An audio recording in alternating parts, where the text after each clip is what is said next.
Muy buenos días amigos, en el día de hoy vamos a trabajar un ejercicio de asiento contable teniendo en cuenta compras, pagos de nómina a operarios, pago de transporte con retención en la fuente del 3.5% para una persona natural, y lo correspondiente a las ventas lo vamos a hacer en un video aparte de este. El ejercicio dice así: la empresa Prendas Unidas S.A. produce y comercializa de todo tipo de prendas de vestir para damas, caballeros, niños, niñas y adolescentes. En lo corrido de marzo presentó las siguientes transacciones a través de facturas que así lo atestiguan. Se pide llenar libro contable para ponerlo al día porque tiene 18 días de atraso. Bueno, entonces tenemos aquí el primer día de atraso que debemos poner al día en la contabilidad. Es el día 1 de marzo. Dice: compra telas de algodón en colores surtidos a Coltejer Limitada por un valor de 15.890.400. ¿Qué es lo que vamos a hacer? Yo aconsejo que a un lado ustedes discriminen el IVA de una vez. El IVA del sector textil, las telas y las prendas de vestir tiene IVA del 19%. Entonces 15.890.400 por el 19% nos da 3.019.176. Y les aconsejo también que a un lado en sus cuadernos, en la parte en que ustedes tomen nota, de una vez discriminen cuánto les va a dar esas dos partidas sumadas, cuánto les va a dar el monto inicial de la compra más el IVA. Entonces ustedes suman esos dos para que lo tengan allí listo para los asientos contables que se van a realizar después. Eso nos da un total de 18.909.576. ¿Listo? Háganlo en columna, todas van sacando los IVAs para que ganen tiempo después a la hora de hacer los asientos contables. Miremos si en el punto 2 aplica también para el IVA. Entonces, el día 2 de marzo, compra botones en Carey de colores surtidos al botón SAS por 360.000 pesos. Entonces, 360.000 lo multiplicamos por el 19%, eso nos da 68.400. Para totalizar las dos partidas, 360 y 68, nos da 428.400. Y ahí la tenemos discriminado para luego pasarlo a los asientos contables. Miremos el día 3, califica para IVA. Dice: adquiere cuellos el día 3 terminados de un taller del régimen simple. Como ustedes saben, el régimen simple no es responsable de IVA según la ley de crecimiento de 2020. Entonces a esta empresa lo que se le va a pagar por esos cuellos, que es un monto de 648.000, no le vamos a aplicar IVA. Por lo tanto, en el total va a registrarse el mismo número o el mismo rubro. Tengan en cuenta que una de estas irá por el debe y la otra irá por el haber. Luego, en el día 4 tenemos lo siguiente. El día 4 de marzo, paga la mano de obra de los obreros de las máquinas planas. Entonces esta empresa está fabricando, como lo vimos antes, blusas, camisas para todas las edades. Entonces como son empleados de la empresa y no nos dice cuántos empleados son, tampoco nos dice que discriminemos subsidio de transporte ni nada. Entonces esto es un ejercicio sencillo.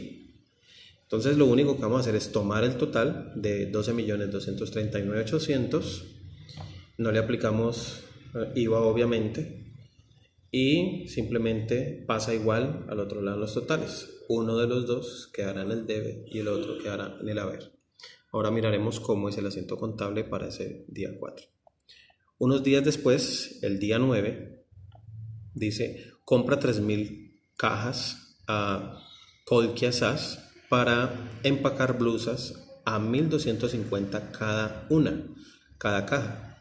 Entonces, si multiplicamos 1.250 por las 3.000 cajas, eso nos va a dar un total de 3.750.000. Obviamente, estas cajas tienen IVA, entonces el IVA para ellas va a ser del 19%, lo que nos da 712.500. Si vamos a mirar la fórmula, yo le doy doble clic aquí al Excel y podemos ver la fórmula. Le aplico el 0,19 para referirme al 19% del IVA. Entonces, el paso siguiente es simplemente sumar estos dos rubros y eso nos va a dar el total. ¿Sí? En el asiento contable, entonces veremos esta cifra que tengo acá, entrando al inventario de la empresa, esto que se discrimina en el IVA, y este que sería el total que sale de la caja o del banco. Hay que tener en cuenta que muchas empresas tienen unas políticas de manejo de caja diferentes unas entre otras. Entonces, por ejemplo, lo más común es encontrar que las empresas tengan una política de manejo de caja que las cantidades de dinero menores a 1 millón de pesos se paguen por caja y mayores a 1 millón de pesos se paguen por banco, por lo que entonces estos 4 millones se pagarán por banco en el asiento contable, ahora lo veremos. Estos 12 millones también por banco, los 18 millones, estos 400 y estos 600 se registrarán por caja general. Bueno, después tenemos en el día 10 de marzo, dice, paga el transporte de 1.650 blusas al señor Emilio Arias. Eso fue lo que fabricó la empresa en esos días. Entonces, nos dice que se le pagó a este señor por el transporte de esas blusas un total de 550.000 pesos. Emilio Arias se toma como una persona natural. Como es una persona natural, la mayoría de las personas naturales que tienen, digamos, pues su actividad normal, no profesional, no son personas responsables de IVA. Al no ser responsables de IVA, pues no le vamos a cargar el IVA. Lo que vemos acá es que al ser esta una empresa, me voy a devolver, dice que es Prendas Unidas S.A., pues por ser una empresa grande, S.A., debe aplicar retención en la fuente. Entonces lo que vamos a hacer acá es que a este señor, Emilio Arias, le vamos a aplicar retención en la fuente para personas naturales por servicios de transporte, por un rubro, un porcentaje del 3,5%. Al convertirlo en tasa, vemos que es 0,035. Y obviamente entonces al hacer la resta de los 550 que se convinieron como salario o digamos por honorarios por hacer ese servicio, al restarle la retención en la fuente nos da un total de 530.750. Ahora vamos a ver cómo se registra esta retención en la fuente. Tengamos en cuenta que el Consejo Técnico de Contabilidad en Colombia avaló los asientos contables. El decreto 2649 de 1993 se derogó en su mayoría, digamos un 90 o 95% de este, pero quedó vigente la parte que tiene que ver en los asientos contables. Se permite utilizar lo que dice el Plan Único de Cuentas. Sus códigos o numeraciones también fueron derogadas, por lo que las empresas, si quieren utilizar otros códigos, lo pueden hacer. Sin embargo, como es costumbre económica en Colombia, pues ya de tantos años arraigada esta forma de registrar las cuentas, la mayoría de las empresas siguen utilizando los mismos códigos. Y es obvio, ¿para qué te vas a inventar unos códigos nuevos sabiendo que ya los tienes en el PUC? Entonces, por esto es importante tener en cuenta que los códigos del PUC comercialmente siguen vigentes. De pronto no obligatoriamente como ley, pero comercialmente sí siguen vigentes. Entonces es importante memorizarlos, tenerlos en cuenta, porque a la hora de trabajar o conseguir empleo, pues nos vamos a enfrentar a un mercado que sigue utilizando los códigos. Bueno, entonces teniendo en cuenta estas partidas, vamos a hacer los registros contables. vamos a observar cómo quedaría.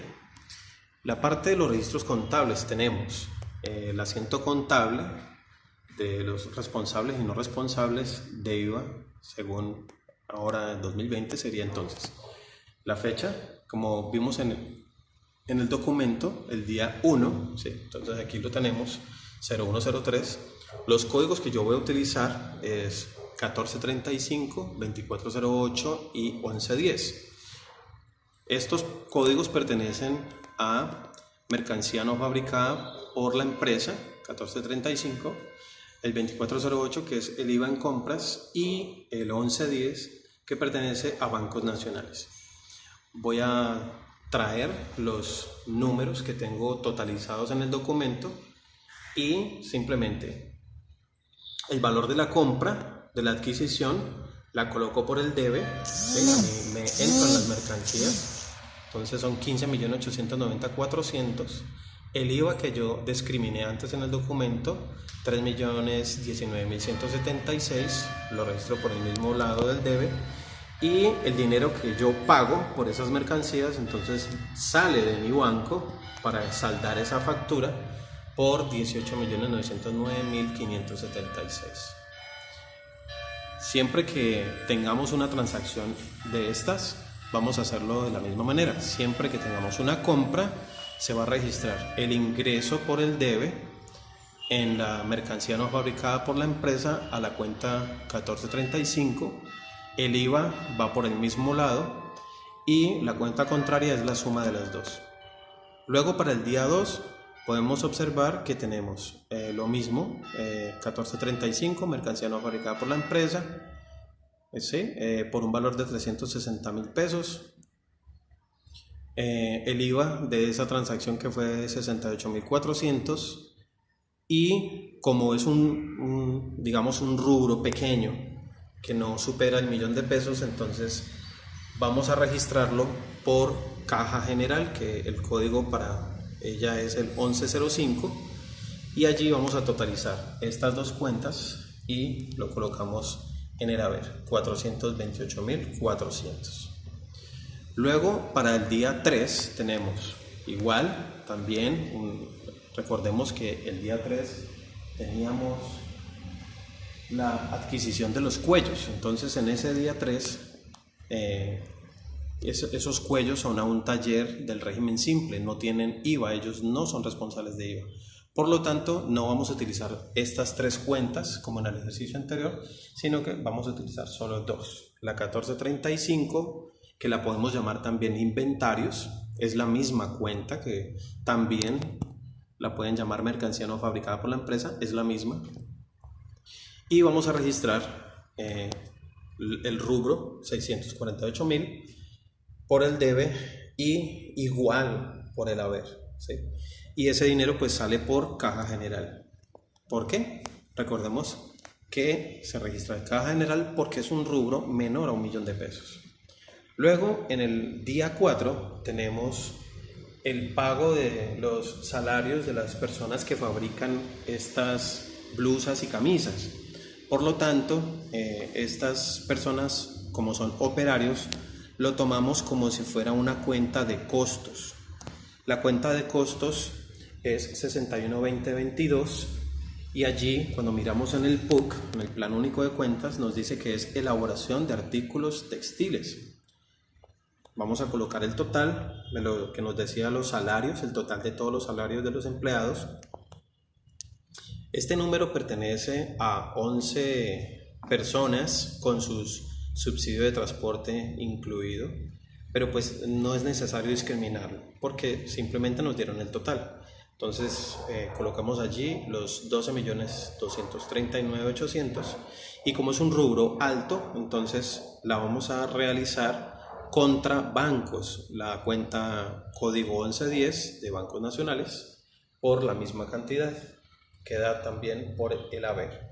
Es importante recordar que las cuentas no se pueden alinear. Estos 12 millones que ustedes observan acá no pueden estar arriba alineando con el otro, porque entonces quedaría mal hecho el registro.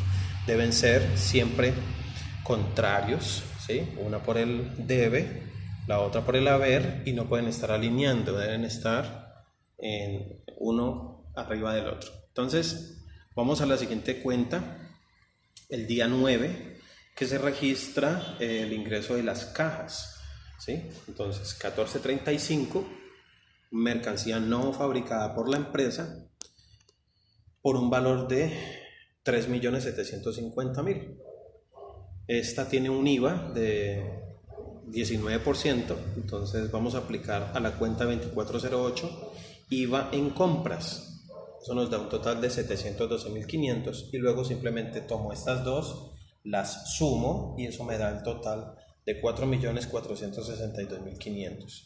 Si ustedes tienen las cuentas listas allí a un lado, pues simplemente es pasarlas, ¿sí? Vamos con la última, que corresponde al pago de los servicios de acarreo de el señor Emilio Arias en el día 10. Entonces el día 10 de marzo registramos el servicio de transporte, fletes y acarreos del señor Emilio por la cuenta 523550 y colocamos allí el total de lo que le vamos a pagar a él, los 530.750. Recuerde que este era el total, lo que yo había sacado a un lado, una vez descontado lo de la retención en la fuente, ¿sí? No puedo colocar aquí el valor inicial, que eran los 550.000 pesos. Tengo que colocar es ya el valor descontándole la retención en la fuente por el 3.5%. Entonces, en la parte de abajo vamos a colocar la cuenta 135515, que corresponde a la retención en la fuente a favor para mí como empresario por 19.250, y luego debajo de esta voy a registrar la 236525, que es una cuenta por pagar también de la retención para dejarla allí pendiente de pago por el mismo valor. Y luego simplemente hago el pago al señor Emilio a través de Caja General 1105 porque es un valor inferior a 1.000.000 de pesos. Entonces observemos que aquí no se hace una suma como lo hacemos normalmente con el IVA, sino que simplemente se deja igual el valor inicial. Los 530.000 pesos que me costó el servicio, lo mismo es lo que le voy a pagar al señor en mano, ¿sí? Lo registro por Caja General, y los 19.250 a mi favor por la cuenta 135515 y el mismo valor de la retención a cuentas por pagar para que las dos cuentas queden equilibradas. Bueno, eso es todo por ahora. Voy a hacer una imagen completa para que ustedes lo puedan pausar y tener muy en cuenta este ejemplo a la hora de realizar sus guías pedagógicas. Espero que les pueda servir a todas las personas que observen este video y especialmente a todos mis estudiantes. Gran abrazo, saludos, bye bye.